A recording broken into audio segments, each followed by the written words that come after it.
പരിശുദ്ധ പരമ ദിവ്യ കാരുണ്യത്തിന് എന്നേരവും ആരാധനയും സ്തുതിയും പുകഴ്ചയും ഉണ്ടായിരിക്കട്ടെ.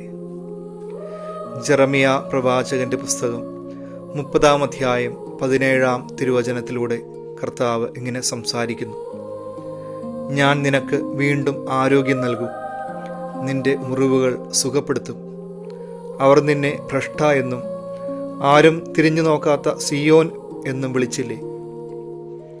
ജെറമിയ പ്രവാചകനിലൂടെ തൻ്റെ സ്വന്തം ജനമായ ഇസ്രായേലിൻ്റെ നൊമ്പരങ്ങൾ തൊട്ടറിയുന്ന കർത്താവ് അവരെ ശക്തിപ്പെടുത്തുന്നത് ഇങ്ങനെയാണ്.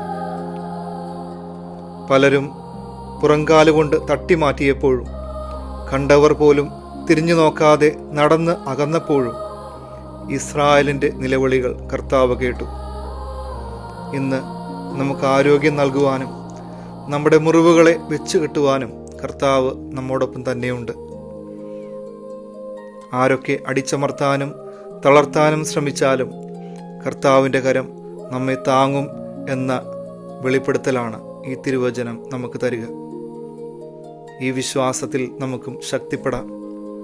മുറിവേറ്റ ജീവിതത്തെ, ശക്തിയേറ്റു വീണ ശരീരത്തെയും മനസ്സിനെയും സ്വന്തം മാറോട് ചേർത്തണയ്ക്കുന്ന കർത്താവ് നമ്മുടെയും ജീവിതങ്ങളെ ശക്തിപ്പെടുത്തട്ടെ, വഴി നടത്തട്ടെ.